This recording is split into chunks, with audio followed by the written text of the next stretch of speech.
فرمایا اگر تمہیں پتہ نہ چلے تو پھر جنگ بدر کا ماحول دیکھ لو کہ جہاں صحابہ کرام کی بظاہر تو ان کی تعداد بہت تھوڑی تھی، 313 افراد یا کم و بیش تھے، اور مقابلے میں 1000 کا لشکر جرار تھا۔ فرمایا تمہیں پتہ ہونا چاہیے کہ میں نے پھر جبریل کو بھیج دیا تھا، میکائیل کو بھیج دیا تھا، اسرافیل کو بھیج دیا تھا، اور میں نے ملائکہ کو بھیج دیا تھا، اور پھر ملائکہ جب اترے تو پھر میرے جو محبوب کے غلام تھے، جو ولی اللہ تھے، ان کو میری تائید و نصرت حاصل ہو گئی۔ جب میری تائید و نصرت حاصل ہوئی تو پھر کم ہونے کے باوجود بھی انہی کو فتح اور انہی کو نصرت نصیب ہوئی۔ اس کا مطلب یہ ہے، آپ یہ مت سمجھیے کہ اللہ کا ولی ایک درویش، ایک صالح انسان اکیلا بیٹھا ہوا ہے، بظاہر اس کے پاس کوئی سامان نہیں ہے، نہ حرب کا سامان ہے، نہ جنگ کا سامان ہے، رہنے کے لیے مکان نہیں ہے، پہننے کے لیے کوئی اچھا کپڑا نہیں ہے۔ فرمایا یہی وہ بندہ ہے کہ اگر یہ قسم بھی اٹھا دے، یہ بکھرے ہوئے بالوں والا جس کے چہرے کے اوپر درد ہے، اگر یہ قسم اٹھا دے تو فرمایا میرے تائید اس کے ساتھ ہو جاتی ہے۔ اب اس کی قسم میں اس کو جھوٹا نہیں ہونے دیتے، اس کی قسم میں اس کو جھوٹا نہیں ہونے دیتے۔ یہ اس بات کی دلیل ہے کہ اللہ تعالیٰ پھر اپنے بندوں کی کیا فرماتا ہے؟ حفاظت فرماتا ہے، اپنے بندوں کی حفاظت فرماتا ہے۔ قسم اٹھا لی، ایک صحابی نے قسم اٹھا لی، فاطمہ جنوں نے، ایک صحابیہ نے جب کسی کا دانت توڑ دیا اور پھر حضور کی بارگاہ میں حاضر ہو گیا، مسئلہ پیش آ گیا، اس نے فلاں کا دانت توڑا ہے۔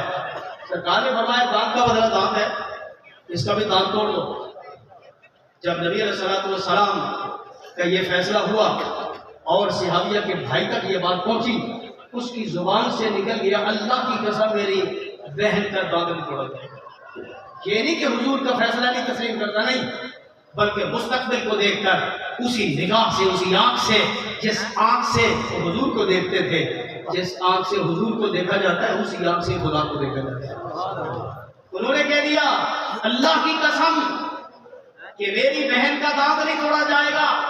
پہلے اس صحابیہ کے گھر والے مان نہیں رہے تھے، وہ کہتے تھے ہم نے بدلہ ہی لینا ہے، ہماری بہن کا حسن جو ہے وہ تم نے خراب کر دیا۔ جب سامنے والا دانت ہی ٹوٹ گیا ہے، حسن تو برقرار نہیں رہ سکتا، تو اسی طرح یہ جس نے توڑا ہے اس کا بھی دانت توڑا جائے تاکہ اس کا حسن بھی برقرار رہے۔ لیکن صحابی کی زبان سے یہ قسم نکل گئی کہ میری بہن کا دانت نہیں توڑا جائے گا۔ تھوڑی دیر گزری تھی، اللہ تعالیٰ نے ان کے دل میں نرمی پیدا فرما دی اور انہوں نے کہا کہ ہماری بہن کا تو دانت ٹوٹ ہی گیا ہے، ہم یہ نہیں چاہتے تھے کہ اس کا بھی دانت ٹوٹ جائے۔ میں نے اس کو معاف کر دیا۔ اس موقع پر نبی علیہ السلام نے فرمایا کچھ میرے بندے ایسے ہوتے ہیں بظاہر ان کی حیثیت تو ایسی نہیں ہوتی کہ وہ بہت بڑے لگیں، لوگ ان کا پوچھیں، بلکہ فرمایا اگر وہ غائب ہو جائیں کوئی ان کے بارے میں پوچھتا بھی نہیں، اگر قریب سے گزر جائیں کوئی آدمی ان پر توجہ ہی نہیں دیتا۔ لوگ کھانا کھا رہے ہوں تو کھانے میں لوگ ان کو شریک نہیں کرتے، بظاہر ان کی حالت بڑی پتلی ہوتی ہے، لیکن اللہ کے ہاں اتنے وہ معزز ہوتے ہیں کہ جب وہ قسم کھا دیتے ہیں اللہ تعالیٰ ان کی قسم کو توڑنے ہی نہیں دیتا ہے بلکہ ان کی بات کو پورا فرما دیتا ہے۔ تو پھر یہاں سے وہی معنی سمجھ آ رہا ہے کہ اللہ فرماتا ہے کہ ایک بندہ جب کثرت نوافل کی وجہ سے میرا ہو جاتا ہے پھر میں اس کا ہو جاتا ہوں، جو اس کی زبان سے نکل جاتا ہے میں اس کی حفاظت کرتا ہوں اور اس کی قسم کا کفارہ اس کے اوپر پڑنے ہی نہیں دیتا۔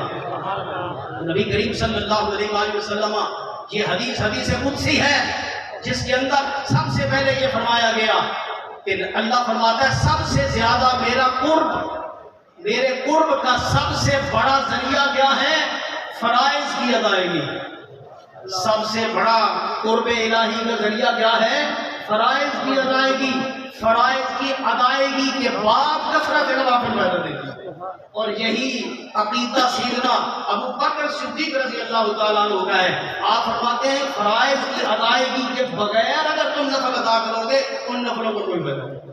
یہ عقیدہ کس کے حضرت سیدنا صدیق اکبر رضی اللہ تعالیٰ عنہ کا۔ اس کا مطلب یہ ہے کہ جو فرائض ہیں سب سے زیادہ قرب الہی فرائض کی ادائیگی کی وجہ سے ہوتا ہے۔ جب آدمی فرض ادا کرتا ہے، فرض نماز ادا کرتا ہے تو اللہ کے اتنا قریب ہوتا ہے کہ 1000 نفل بھی پڑھ لے تو اتنا قرب نصیب نہیں ہوتا۔ 1000 نفل بھی پڑھ لے تو ایک فرض کے برابر نہیں ہو سکتا، اور کتنا بندہ قریب ہوتا ہے۔ اب دیکھیے یہ وہی مضمون ہے جو حدیث قدسی کے اندر ہے. نبی کریم صلی اللہ علیہ وآلہ وسلم نے فرمایا کہ اللہ تعالیٰ مجھے کبھی کبھی ایسا وقت ایسا موقع عطا فرماتا ہے میں اللہ کے اتنا قریب ہو جاتا ہوں کہ اس وقت اس حال میں یا اس کیفیت میں میرے ساتھ نہ کوئی نبی شریک ہوتا ہے نہ کوئی رسول شریک ہوتا ہے نہ کوئی مقرب فرشتہ شریک ہوتا ہے. کوئی بھی شریک نہیں ہوتا. میں اللہ کے اتنا قریب ہوتا ہوں. وہ گھڑیاں جو ہیں بڑی مخصوص گھڑیاں ہوتی ہیں. قربان جائے امام ربانی مجدد الفسانی رضی اللہ تعالیٰ عنہ کے آپ نے مکتوبہ شریف میں لکھا ہے فرمایا میرا وجدان کہتا ہے کہ یہ گھڑی کب حضور کو نصیب ہوتی ہوگی. میرا وجدان کیا کہتا ہے؟ مجدد الفسانی کا وجدان تو پھر ان کا ہی وجدان ہے نا.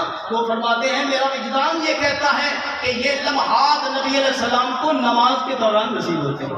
یعنی نماز کے دوران اللہ پاک اتنا قرب عطا فرماتا ہے اتنا قرب عطا فرماتا ہے کہ اس قرب میں نہ کوئی نبی پہنچ سکتا ہے نہ کوئی رسول پہنچ سکتا ہے نہ کوئی مقرب فرشتہ پہنچ سکتا ہے. کیوں؟ اس لیے کہ نماز شب معراج کا تحفہ ہے. شب معراج کی یہ یاد دلاتی ہے اور شب معراج میں قرب کی منزلیں تھی اور انتہائی وہ منزل قرب کی نبی علیہ السلام کو نصیب ہوئی جو کسی اور نبی کو نصیب نہیں ہو سکی. اللہ تعالیٰ نے فرمایا اے پیارے حبیب جو میرا یہ قرب پا لیتا ہے اسے پھر مزید قرب کی خواہش ہوتی ہے. میں مزید قرب کے لیے آپ کو ایک ایسا ذریعہ دے رہا ہوں کہ جب تم وہ عبادت کرو گے تو مزید قرب آپ کو میرا نصیب ہوگا. وہاں تک قرب محدود نہیں ہے. جو شب معراج قرب نصیب ہوا آپ کیا سمجھتے ہیں کہ وہ آخری گھڑی تھی قرب کی؟ ایسا نہیں ہے بلکہ وللآخرۃ خیر لک من الاولی کا تقاضا یہ ہے کہ اس کے بعد نبی علیہ السلام کو اللہ کا اور زیادہ قرب نصیب ہو. اور اس کے لیے کیا اللہ نے دیا؟ نماز اللہ تعالیٰ نے عطا فرمائی اور فرمایا اے پیارے حبیب رحمت عالم صلی اللہ علیہ وآلہ وسلم اب آپ ویسے تو زمین پر تشریف لے جائیں گے اور آپ کی خواہش یہ ہوگی کہ اللہ کا مجھے اور بھی زیادہ قرب ملے. فرمایا آپ کو ہم نے نماز دے دی ہے. جب آپ نماز کی صورت میں ہماری بارگاہ میں حاصل ہوں گے تو شب معراج سے بھی زیادہ قرب نصیب ہوگا. اس لیے حضرات گرامی اگر ہم چاہتے ہیں ہمیں اللہ کا قرب نصیب ہو تو سب سے پہلے اس کا ذریعہ کیا ہے؟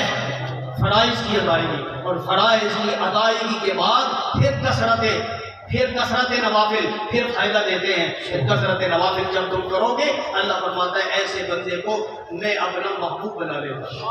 اور محبوب بنانے کے لیے پھر کیا ہوتا ہے؟ وہی پھر عقیدہ محفوظیت آ جاتا ہے. عقیدہ محفوظیت قرآن کی اور آیت موجود ہے یعنی عقل کے اندھے اپنے عقیدے کے اعتبار سے اندھے جن کا دل عقیدے کی خرابی کی وجہ سے اندھا ہو گیا ہے عقل ان کی ماری گئی ہے انہیں قرآن کی آیتیں نظر ہی نہیں آتی. اللہ کیا فرماتا ہے؟ قُلْ إِن كُنتُمْ تُحِبُّونَ اللَّهَ فَاتَّبِعُونِي یحببکم اللہ. آگے کیا فرمایا؟ وَیَغْفِرْ لَكُمْ ذُنُوبَكُمْ.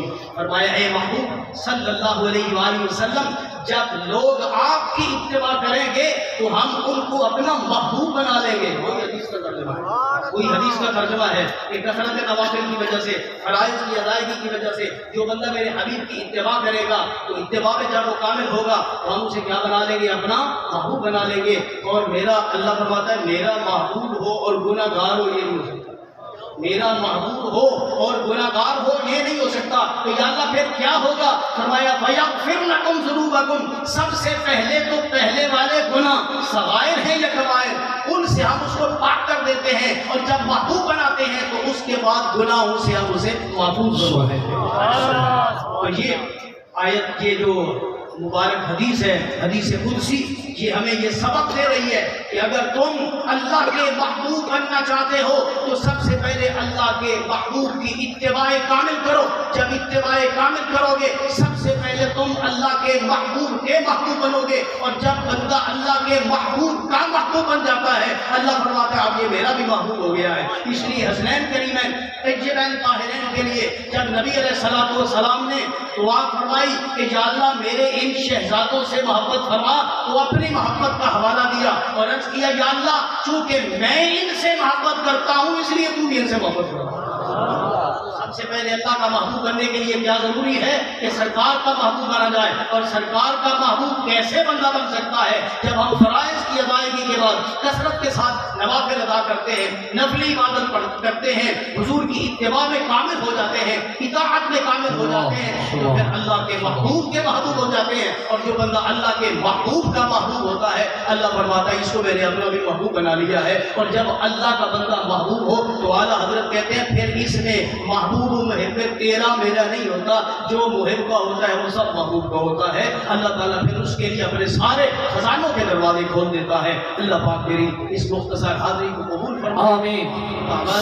الحمد للہ رب العالمین۔